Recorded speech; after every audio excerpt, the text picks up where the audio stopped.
What's going on, guys? It is Sport Talk US here. This is our very first video. I'm here with my co-host Slight Mike. Yo, what's up?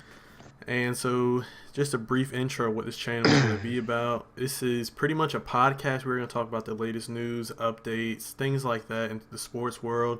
It's mostly going to be about football and basketball, or NFL and NBA. We may throw in some other sports such as UFC or stuff like that, but the main thing is going to be football and basketball. But today, our main topic is the NBA and what's has gone on in free agency. So our first topic on the list today is Kevin Durant. You got anything to say about that, Mike? Do I have anything to say about it? Man, I've listened to my man Stephen A. Smith talk about KD a lot, and I agree with him. I don't have a problem with Kevin Durant leaving OKC. I mean, Mm-hmm. he stayed there 9 years. He did what he could. It got old, but my problem is him going to the Warriors and joining the 73 win team and joining the team that came back from 3-1 against him and knocked him out of the playoffs. I mean, the man was 48 minutes away 3 times in a row of being in the finals, and he joins the questionably one of the greatest teams in NBA history. And I personally, I don't like it, but to be honest, Kevin Durant doesn't care what I think. So Yeah, I do agree on that. Now Kevin Durant, he is my favorite player in the NBA. I am a Chicago Bulls fan, but I mean, Kevin, you can't hate on what Kevin Durant does. He's a great player. He's top 5 best players in the entire world. That's easy enough to say. Probably top 3. I do not like the fact that he went to Golden State. One, because you already have 2 shooters. You don't need the whole team pretty much can shoot, but you have 2 knockdown. I mean, it's a good chance they're going to make it no matter who's in their face shooters. You don't need a third one. It's just too many players that are used to having the ball.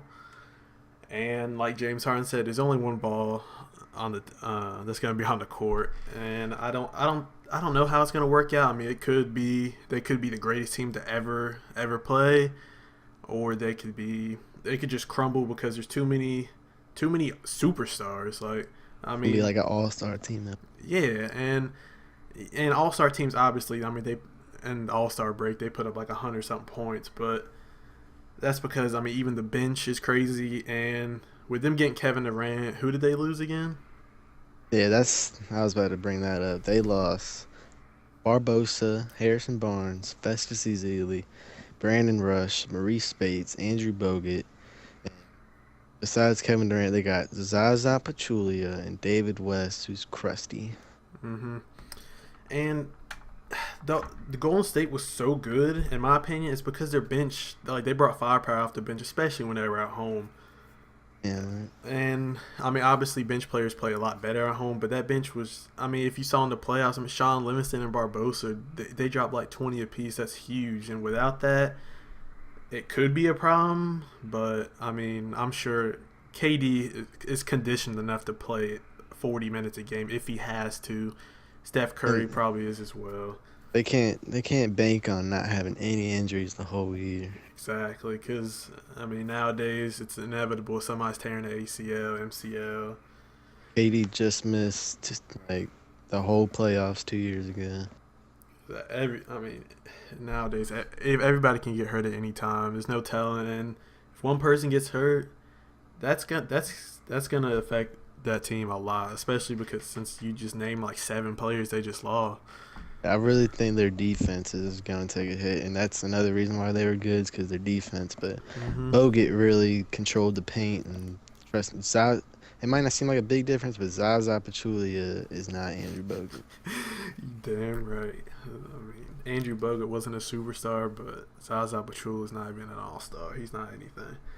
I think part of the reason Kevin Durant wanted to leave OKC was he could feel that Westbrook was starting to be the man of that team.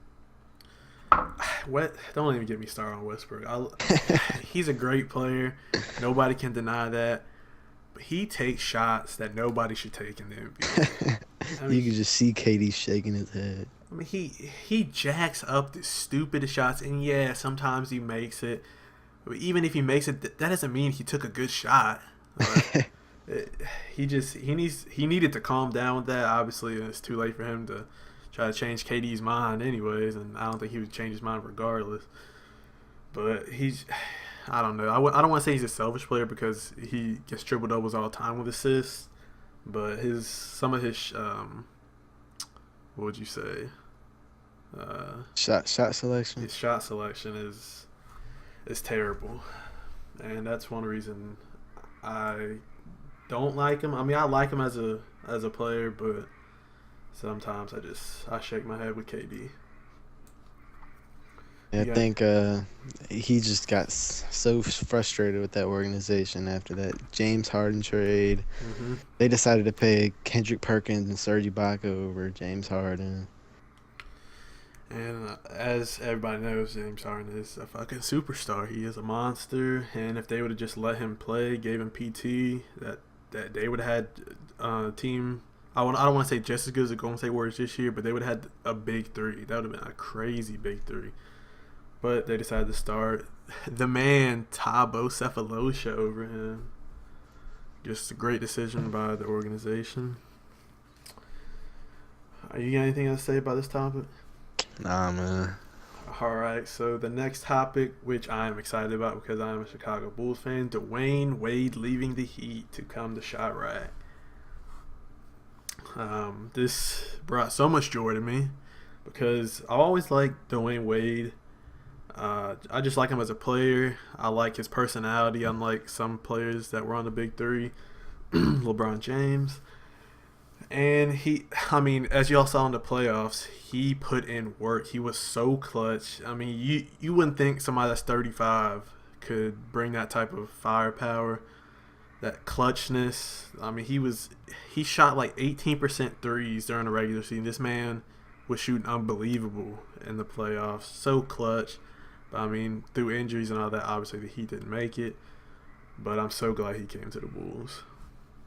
They don't know that I'm probably the biggest D Wade fan out there, and I've been a Heat fan ever since I knew D Wade. But I can't get mad at D Wade for his decision because the Heat just disrespected him. They did. He gave that organization everything. He's the reason why LeBron came. He's the reason they have 3 championships. And they lowballed him and didn't give him any type of money. And now D-Wade gets to go home to Chirac. And a lot of people are talking about how Rondo and D-Wade and Jimmy Butler, they don't shoot threes. They're not gonna be good. But I don't know. I'm interested to see what happens. I think they're gonna be all right. I think it's sad now that people think that to win you have to shoot threes. I mean, that 50 years ago, that was out of the question. You didn't need to shoot threes to win a ball game. Obviously, time has changed, and kids that are growing up like through AAU and all these private schools, that's like a huge focus now. And I mean, personally, I don't think it should be, but I mean, hell, it's winning championships. But about the whole D Wade and Heat situation, I see both sides. I see kind of why the Heat didn't give him as much as other teams, but then I see D Wade's side and how he's just a monster. Like, I mean, I see the Heat side because he is old. He doesn't have too many years left in him. That's probably what people thought this year until he went off in the playoffs. But still, he's 35 or about there. And this is the time period where players start to get worse. Typically, now obviously it's not all players get worse, but this is the part where players, they don't do as good as they did in their prime. Obviously, they're getting older, and their body's taking fatigue and all that stuff. But after what he did in the playoffs and what he's done for the Heat, like throughout his entire career, all 13 years he was with the Heat, it's just that it is super disrespectful for them to hand him a $10 million a year deal when you got bums like Nick Batum getting $120 million. Don't even get me started on stuff like that. When you got Mozgov getting $70 million, Like, you can't give D Wade $10 million a year. That is disrespectful. Mozgov is a bum. The only reason he's getting that much is because he's 7 foot and he's fat. Like, all right, it's just that was just disrespectful by the Heat. They definitely should have gave him at least 15 to 20. I mean, the Bulls are giving him like around 23, 24 a year. They ended up offering him $20 million a year, but after that, he just wanted to get out of there, and the Bulls just gave him the extra $3 million and whatever.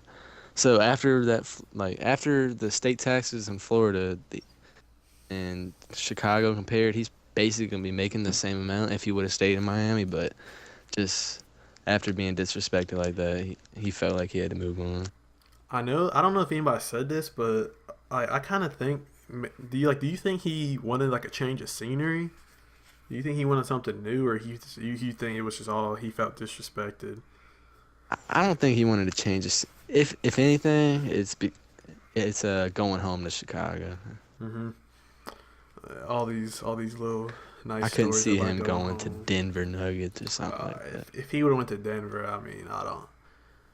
I don't want to think about that. I mean, that team's that's not a winning team now. It's not a winning. They're in a rebuilding stage. It's gonna take a while. That was just been a terrible decision just because of the money factor. I mean, I think he would have rather stayed at $10 million a year than go to the Nuggets, honestly. All right. You got anything else to say? Next on our list, we have the New York Knicks and everything they've done in the offseason. I am. So they have acquired Derrick Rose off the Bulls. Not sad about that at all. I was honestly happy. I'm tired of that little crippled bum taking so much money after his MVP season just to get injury. Now he didn't do bad this past season, but I think it was time for the Chicago Bulls and him to depart. It was time. We gave him. He had a great run there, youngest MVP ever in NBA history. But I just think after so many injured seasons, we just didn't have any more faith in him. I didn't have any more faith in him. I think the fans didn't either. It's just in that D Rose trade, they got Justin Holiday too, another young wing who could play some defense for you, and added Brandon Jennings, Courtney Lee, Joakim Noah, all in free agency. That's gonna be huge. That is one player I'm sad about leaving the Bulls, and I'm sad that Fred Hoiberg, the worst coach ever, decided to put him on the bench and try out this new starting lineup. Obviously, it didn't work. We didn't even make the playoffs when we had a well beyond playoff making team. But this isn't about the Bulls; it's about the Knicks. If you look at the starting lineups between this year and last year, you got Jose Calderon, Sasha Vucevic, Melo, Porzingis, and Robin Lopez. Compared to this year with D Rose, hopefully Courtney Lee, Melo, Porzingis, and Noah, they could be a playoff team. Definitely, and I mean, I think they tried to go for too many players, and I don't know. But besides the fact they did get a lot of players, and they went from the Knicks to I mean they got a nice little three: D Rose, Melo, and Kristaps. Kristaps is obviously he did great this year for being a rookie and being probably the most hated top 5 draft pick of the last 10 years. From the time him being drafted, I mean, Knicks fans were going crazy. I mean, everybody knows that little kid that was crying at the when he was there. Yeah, a recent story came out that Melo sat down with Phil Jackson and convinced him to a win now method in this offseason because Melo, he knows he doesn't have 10 years left to rebuild. He's trying to win now. Yeah, I mean that was a smart tactic. I hate Melo. I don't like his play style. I just don't like how you don't like him because he ain't go to the Bulls. No. All right. All right. Everybody knows that this man Melo should have went to the Bulls. Everybody knows it was the smartest decision. I mean, that was potentially a title contending team at the time. I mean, and then he starts to complain about how the team's doing bad and stuff. Like you don't have room to complain. You don't have any say so. You knew what you were doing. You signed $100 and whatever $1 million contract. You wanted the money. You didn't want that win now team, but he did get it this year. And I mean, I guess I wish him the best. I don't like his play style. I don't really like him, but you gotta respect greatness. That's all I gotta say about that. Up next on the list, we have the Los Angeles Lakers and what they've done in the offseason. What you got? What you got to say about that, Mike? Timothy Mozgov, man. I mean, if you look back in the Lakers' history, you got Wilt Chamberlain, Kareem Abdul-Jabbar, Shaq, even Dwight Howard for a year, and then you got Timothy Mozgov. And how much you're paying him. Yeah. It's one thing to have him like the Cavs did, but to pay him as much as they did for nothing to prove. He's had nothing to prove that he's worth that much money at all. And I love Luol Deng. He did great for the Heat last year, but I really don't see the point in this deal because they signed him for about, I'm pretty sure, 4 years, about $20 million a year. And they got all these young guys, Brandon Ingram, Julius Randle, Jordan Clarkson, and now they're going to have to get less time, and they're going to have to sit the bench for this guy to play when they're not. I'm sorry, they're going to be a good team, but this year they're not contenders. Nah. And now they got to sit there. I mean, maybe it's for the best. Maybe Brandon Ingram and Julius Randle can learn from Deng and get better. I mean, I hope that happens because personally I like those young guys on the Lakers. I love Luol Deng, but I hope it works out for them. And what I'm seeing from Summer League, it's only been a couple games of Summer League, but Brandon Ingram, he's not ready. D'Angelo Russell's really taking a step up. But as of now, Brandon Ingram doesn't look ready, but it's only been a couple games. I'm sure Julius Randle is going to take the next step next year. Mm-hmm. This is what I got to say about Brandon Ingram. I mean, I could talk for a whole day about this man because I hate him. One, I'm a UNC fan. He came from Duke. Everybody knows. I mean, I don't have to explain any more of that. Second, I think he's overrated. Like, he's a good player. I'm not going to deny he's a good player. I don't deny greatness. But he's not what people made him up to be, and yes, he was worth that second pick only because there wasn't potential. Nowadays, potential is huge. Potential is worth millions of dollars. I mean, hundreds of millions, and I just don't think that he's NBA ready. I think he should have stayed in the league at least one more year. He could develop. That could have been. Duke could have been a great team, even though I'm glad he left because they would have had a super team this year because they got the number 1 and number 2 pick. But Harry Giles and Jason Tatum, and then they got Grayson Allen coming back. Don't talk about him, but I don't think he's ready at all. I think he definitely should have stayed in the league one more year, and he would have been. I think he could have been from a good player to a great player with that extra year. But I see where he's coming from. I see where every one and done is coming from. Injury's so inevitable nowadays. Just the fact that players are playing like 40 minutes a game. Even 30 minutes a game. That's a long time to be sprinting up and down the court. A lot of time for you to get injured and a lot of time for you to go from number 2 pick to undrafted and getting no money. You worked your whole life for that. And I see why people do one and done. I see why he did a one and done. He was good enough to do a one and done. But like I said, he should have stayed another year. But just he did it for the money, I think, and for the financial security, and because, like I said, you can go from a lottery pick to who's this guy now, or you can become a Greg Oden and be drafted in the lottery, and everybody forgets about you. So, but overall, I think the Lakers, the West is crazy. I don't want to say that they're going to make the playoffs, but you can never count a team out. Anything can happen. Anybody can turn up. I mean, say Brandon Ingram does become a great player, and Julius Randle. I mean, they got so much young talent, so much potential. Jordan Clarkson. the snitch, D'Angelo Russell, Brandon Ingram, Luau Deng, a veteran that can teach Brandon Ingram some stuff. I mean, obviously Brandon Ingram is better at him than some stuff, but you can always take notes from a veteran. And the guy, Miles guy. But I mean, it's a solid team. They went from bum ass Lakers with the legend to a potential 8th seed. I think they did good this offseason and with the draft. I think by the end of next offseason, Russell Westbrook is going to be on that team. Whether they trade for him this year or they get him in free agency next year. He's from UCLA. They got all those trade assets.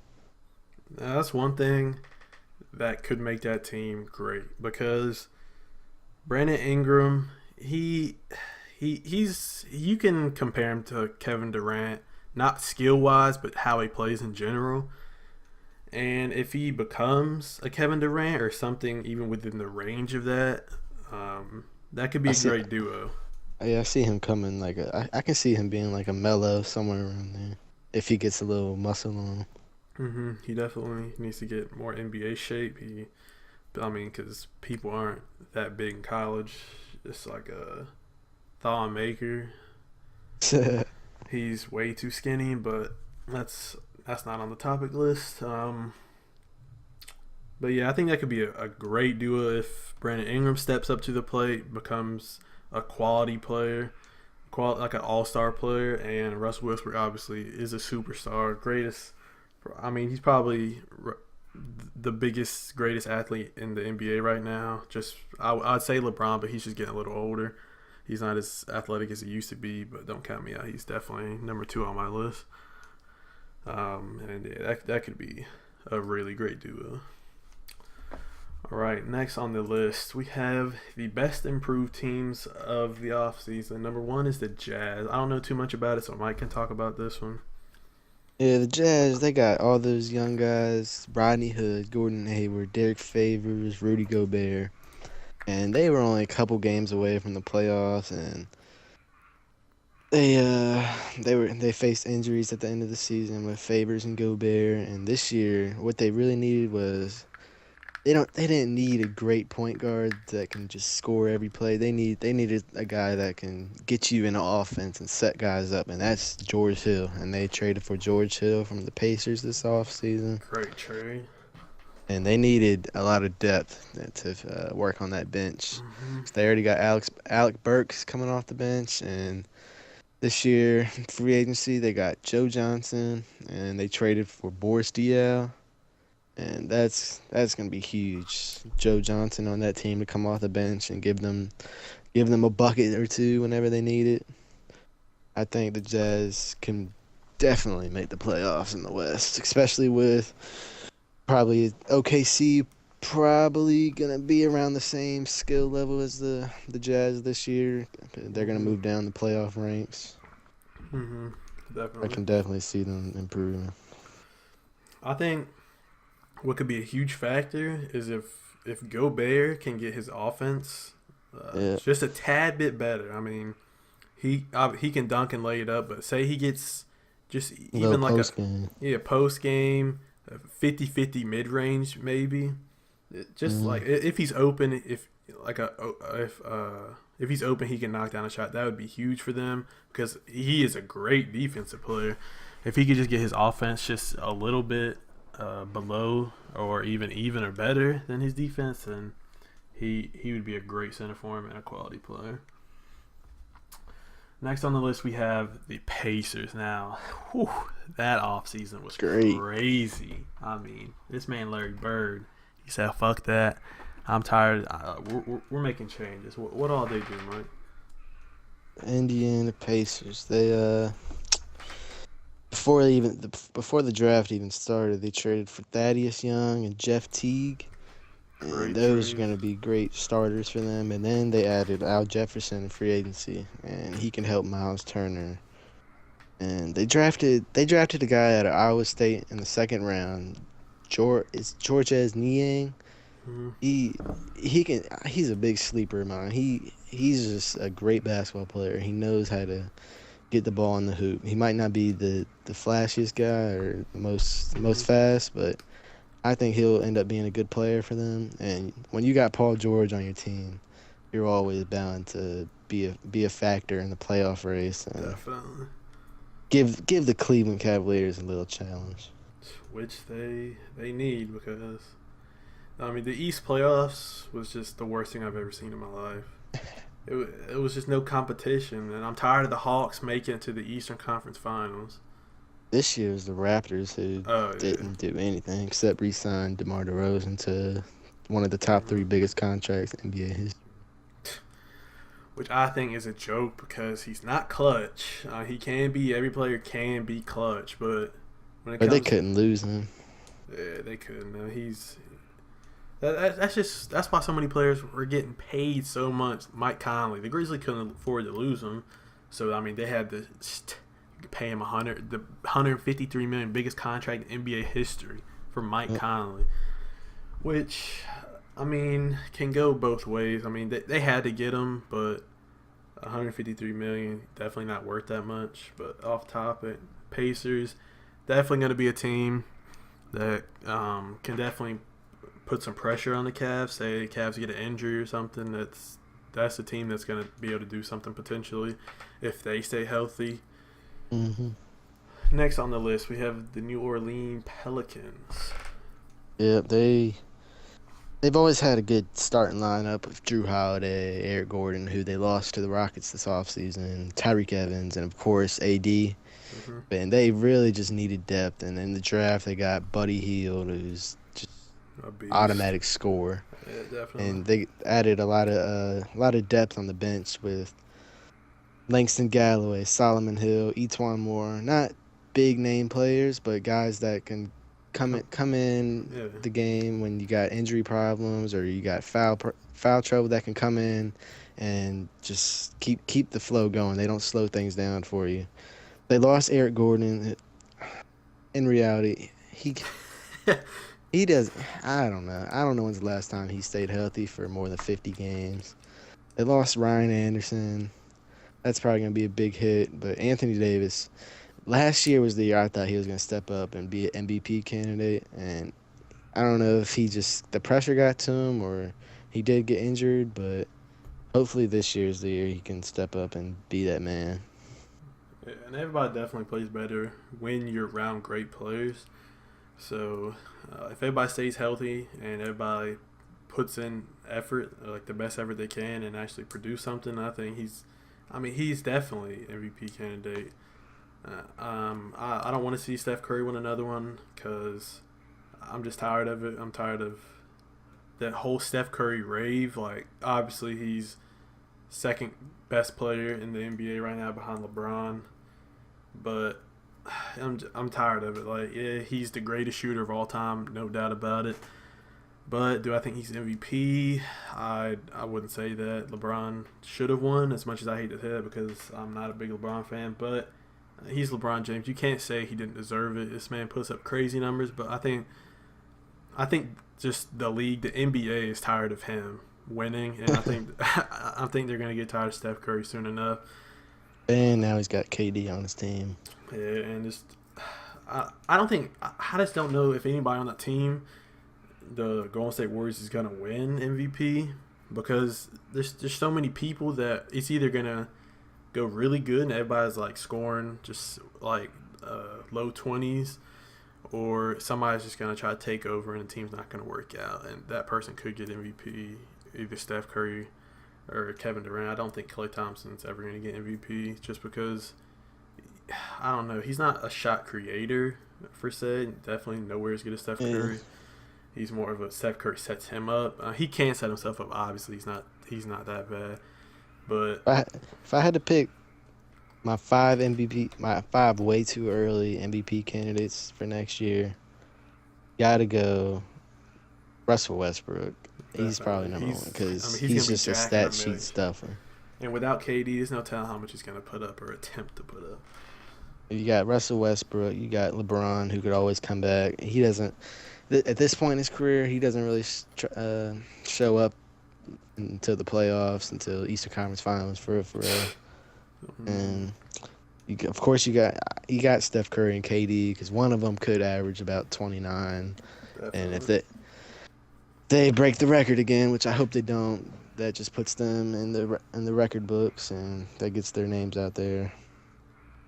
And Yeah. I gotta go Anthony Davis for that fifth spot because he just his his skill set and his body could make just alone could make him the greatest player in the league today. And Definitely. he's only about 23 years old, something around there. My way too early MVPs would be Russell Westbrook, LeBron, AD definitely. I'm gonna I'm gonna throw in Andre Drummond if he can get his free throw to at least 50%. I mean that's still bad, but that's better than what he's doing now. If he can at least get to 50-60% and continue what he's doing, continue getting 20 board games, 20-point games. I mean, there's no doubt that he could win MVP putting up numbers like that. But the fact that he can't shoot free throws, it's not that he can't shoot them. He's just terrible. He's terrible. Like I don't know what he's doing when he's shooting them. Regardless, but in my fifth, who, KD. I don't think Steph's gonna win. I feel like Steph this year, obviously, he's gonna put up points just because he's Steph Curry and he can set himself up no matter what the situation is most of the time, unless you got the greatest defender Kevin Love on you. Then he can score, but I feel like this year he's gonna focus a lot on setting up KD Hmm. and Klay Thompson and Draymond Green. Because I mean, every single one of them, can score efficiently and great. They can all shoot threes. Now, Draymond's not, he's not a dead eye shooter, but if he's open, he's most likely gonna hit it. And I think that Steph Curry's gonna focus on setting up people more than scoring this year. But Some sleeper guys out there next year. Paul George, Kawhi Leonard, always gonna be in the conversation. all right, so the least improved teams is next on our list. I mean, there's not too many teams that like did terrible in this offseason or just didn't improve at all. Um, I mean, I don't want to say the 76ers. I mean, they got Ben Simmons, possibly be the next LeBron. Very possible. He's an amazing player. Jared Bayless and Gerald Henderson. And obviously they're not making the playoffs.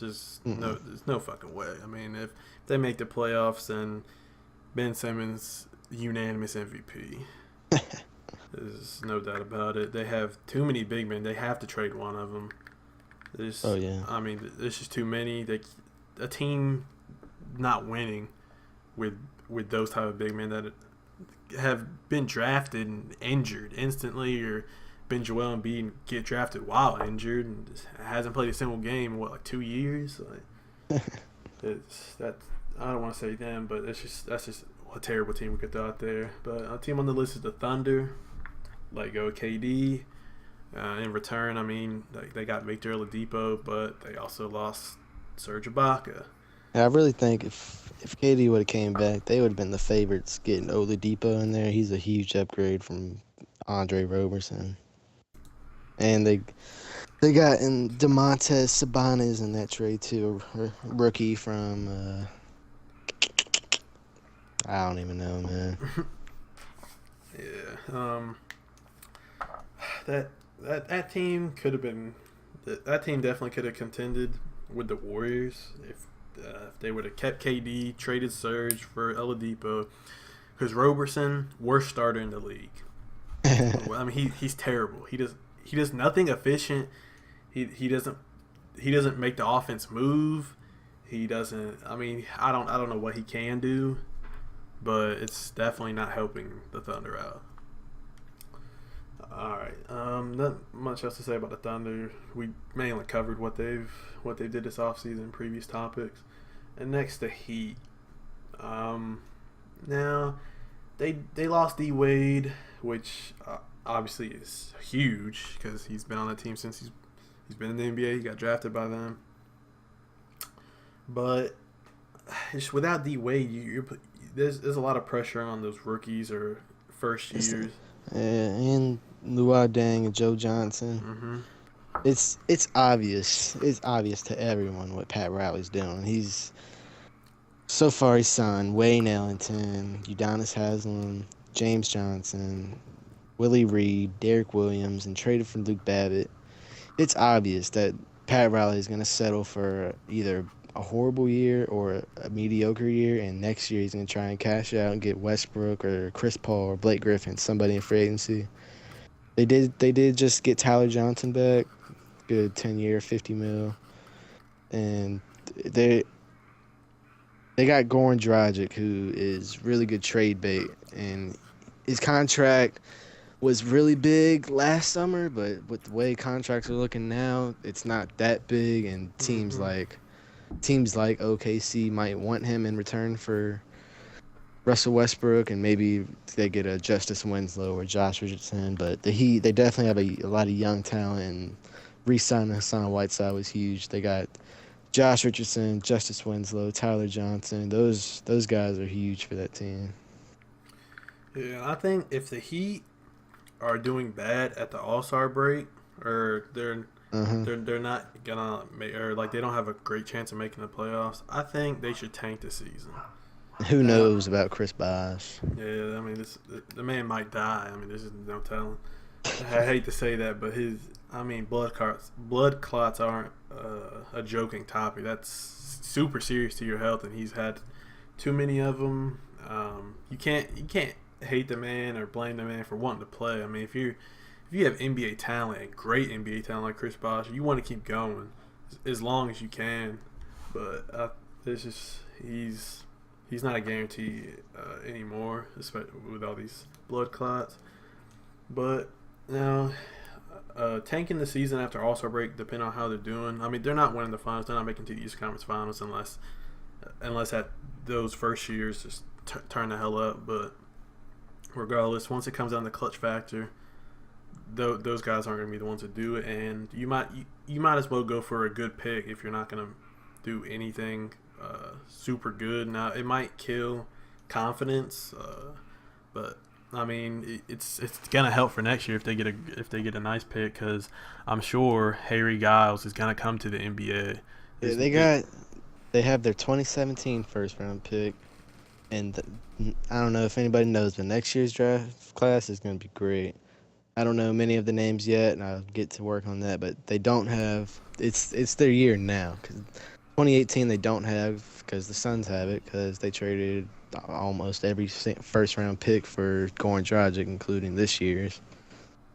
And that, I don't want to say it hasn't worked out, but it definitely hasn't been what they thought it was going to be. Definitely not. It looked like a good trade then, because he was pretty good on the Suns, but I mean, there's no telling what might come. He needs a fast-paced team, and when you got Chris Bosh and Whiteside most likely in that front court, I don't know how fast-paced it's going to be able to be.